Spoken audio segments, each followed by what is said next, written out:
हमें इंटीग्रेट करना है sign x plus cos x divide में है अंडर रूट साइन 2x। तो क्या कर सकते हैं हम, सोचो सोचो। अगर कुछ ऐसा नीचे होता जिसे हम टी राइट करके ऊपर कैंसिल कर सकते थे तो बात बन जाती। तो ऐसा क्या होता नीचे जिसे हम टी राइट करके ये कैंसिल कर सकते, इतना सोच लो बस, आपकी काम पूरी बन जाएगी। तो साइन एक्स किसे डिफ्रेंशिएट करने पे आता है, साइन एक्स हमारा आता है कॉस एक्स को डिफ्रेंशिएट करने पे हमें माइनस का साइन एक्स मिलता है। तो साइन एक्स किसको मिलेगा डिफ्रेंशिएट करने पे, माइनस का कॉस एक्स करने पे मिलेगा, ये सोच रहा हूँ मैं, ठीक है। और कॉस एक्स किसे डिफ्रेंशिएट करने पे मिलेगा, साइन एक्स को डिफ्रेंशिएट करने पे कॉस एक्स मिलता है, तो प्लस का साइन एक्स। मतलब मुझे ये नीचे चाहिए। अगर ये नीचे होती तो मैं इसे टी मानकर लेट करके टी और डिफ्रेंशिएट करके ये कैंसिल कर देता ऊपर वाला, सिंपल फॉर्म में चेंज हो जाता। तो क्या मैं ये जो नीचे लिखा है मैंने minus cos x plus sine x यहाँ ला सकता हूँ नीचे, या मैं इसको ऐसे लिख लूँ sign x minus cos x एक ही बात है ना। मुझे ये नीचे चाहिए अब डिनोमिनेटर में, तो ये कैसे लाऊंगा, नीचे क्या है मेरे पास साइन 2x है, ठीक। तो एक फॉर्मूला मुझे पता है जिसमें साइन 2x आता है, वो क्या है, इसका होल स्क्वायर कर दो। a माइनस बी का होल स्क्वायर क्या होता है, a स्क्वायर मतलब sine square x plus B square मतलब cos square x minus 2ab मतलब माइनस 2 साइन x इंटू में कॉस x। ये किसके इक्वल आ गया हमारा, sine square x plus cos square x 1 होता है, तो यहाँ पे 1 आ गया, और माइनस का minus 2 sine x into cos x हमारा इक्वल होता है साइन 2x के, तो यहाँ पे मैं लिख सकता हूँ साइन 2x। और यहाँ पे क्या है, यहाँ पे हमारा है जो ऊपर लिखा था, लिख दो यहाँ पे sign x minus cos x की पावर 2, ठीक है। मैंने पूछा था आपसे कि इसकी वैल्यू क्या होगी, और मैंने क्या कहा था, मुझे ये नीचे चाहिए, जो ये लिखा था मैंने sign x minus cos x नीचे चाहिए। तो अब आ रही दोनों सेटिस्फाई हो रहा है। देखो अगर मैं बात करूँ यहाँ पे क्या साइन 2x क्या आएगा, इसको इस साइड ले आओ और जो ये है इधर ले जाओ, तो मेरे पास साइन 2x आएगा 1 माइनस में ये sign x minus cos x की पावर 2, ठीक है। मैं ये लिखने वाला हूँ, कोई दिक्कत यहाँ तक। मैंने यही क्यों नीचे लाया, कारण क्या था, क्योंकि इसे ही डिफ्रेंशिएट करने पे ये आएगा।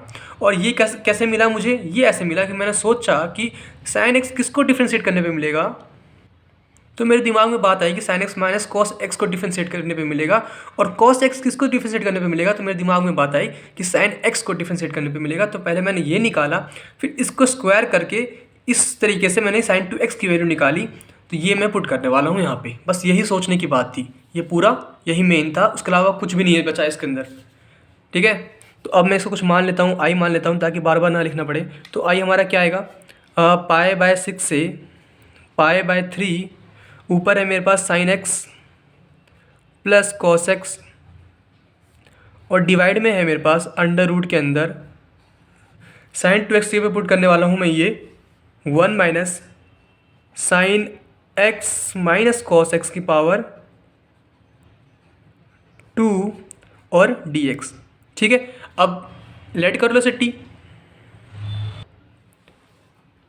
Late sine x minus cos x is equal to t on differentiating both side हमें क्या मिलेगा, यहाँ लिख देता हूँ, साइन एक्स का मिलेगा मुझे माइनस का cos x, sorry cos x, और कॉस एक्स का मिलेगा मुझे साइन एक्स माइनस का, तो माइनस यहाँ पे पहले से भी है, माइनस माइनस प्लस हो गया, प्लस का साइन एक्स, और फिर एक्स का d x is equal to t का डी टी, ठीक है।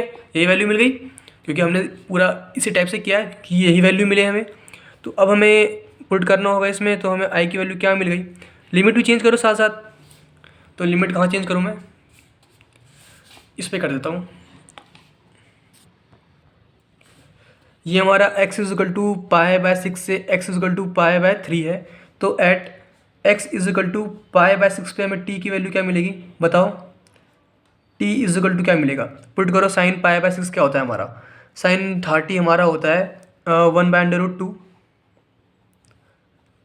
नहीं 1 बाय 2 होता है शायद, 1 बाय 2 होता है, और minus cos pi by 6, cos pi by 6 क्या होता है, कॉस 30 का होता है, वो होता है हमारा अंडर रूट 3 बाय 2, यस और नो। तो क्या आ गया मेरे पास, एलसीएम 2 ही आएगा, तो 1 माइनस अंडर रूट 3 अपॉन में 2 आ जाएगा हमारे पास at x is equal to pi by 6 पे वैल्यू टी की। अब बात करते हैं at x is equal to pi by 3, तो हमें टी की वैल्यू क्या मिलेगी, ऐसे ही निकाल लो।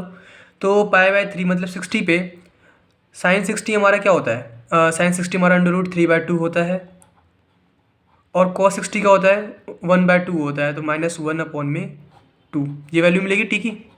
एलसीएम ले लिया मैंने, है ना, दोनों में दोनों के डिनोमिनेटर में 2 ही है, तो सीधा डायरेक्ट एलसीएम आ गया 2 ही। तो ये वैल्यू मिल गई मुझे। अब मिल रही है मुझे x t is equal to, इससे टी इज इक्वल टू ये, तो पुट कर दूँ मैं यहाँ पे टी इज इक्वल टू 1 - √3/2 से √3 - 1/2, और ऊपर क्या है sign x plus cos x divide में अंडर रूट के अंदर 1 माइनस, इसे हमने टी माना है तो टी का होल स्क्वायर, और डी एक्स की वैल्यू जो निकाली है हमने, क्या है डी एक्स की वैल्यू हमारे पास, इंटू में डी एक्स क्या आएगा हमारे पास, डी टी अपॉन में ये, तो डी टी अपॉन में cos x plus sine x, ऊपर नीचे सेम सेम कैंसिल हो गया, तो वैल्यू क्या मिली हमें आई की, इंटीग्रेशन ऑफ 1 अपॉन में √1 माइनस टी स्क्वायर, ये फॉर्मूला बन रहा है।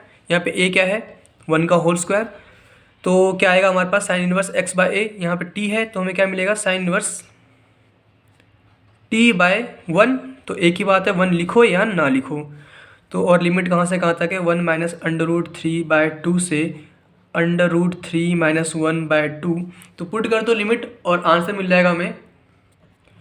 तो जहाँ भी t हो वहाँ पे ये पुट करो अपर लिमिट, तो हमें क्या वैल्यू मिलेगी, साइन इनवर्स √3 - 1/2, फिर minus sine inverse lower limit क्या है 1 माइनस √3 अपॉन में 2। ठीक है, ये हमारा आंसर आ गया, लेकिन ये बुक से मैच नहीं हो रहा होगा। आप बोलोगे भैया आंसर गलत है, आंसर सही है, ठीक है, लेकिन थोड़ा सिंप्लीफाई कर रखा है उन्होंने, तो आप भी कर सकते हो। ये सिंपल सी बात आपको याद होनी चाहिए कि साइन माइनस थीटा हमारा इक्वल होता है माइनस साइन थीटा के, इसे यहाँ पे यूज़ कर लो। तो यहाँ पे क्या है कि अगर मैं यहाँ से माइनस कॉमन निकालता हूँ अंदर से, मैं इसको ऐसे लिख सकता हूँ साइन इनवर्स √3 - 1 अपॉन में 2 माइनस साइन इनवर्स, ब्रैकेट में मैंने माइनस कॉमन निकाल लिया अंदर में, तो यहाँ पे लिख दूंगा मैं √3 - 1 अपॉन में 2, है ना, ब्रैकेट क्लोज। अब यहाँ पे मैंने बताया था साइन माइनस थीटा हमारा, साइन इनवर्स माइनस थीटा हमारा माइनस साइन इनवर्स थीटा के इक्वल होता है, ठीक है। तो यहाँ पे क्या है कि माइनस अंदर है, बाहर निकाल लो इसको, एक माइनस पहले से भी बाहर है तो प्लस हो जाएगा ये। तो अब हमारे पास क्या आ गया साइन इनवर्स √3 - 1 अपॉन में 2, यहाँ पे प्लस हो गया क्योंकि ये नेगेटिव साइन भी बाहर आ गया, प्लस साइन इनवर्स, अब यहाँ पे क्या बचा हमारे पास √3 - 1 अपॉन में 2, सेम सेम है दोनों जगह पे, ऐड कर दो। तो मैं लिखने वाला हूँ यहाँ पे ऐड करके इसे 2 साइन इनवर्स ब्रैकेट में √3 - 1/2, ये हमारा छोटा सा आंसर आ गया।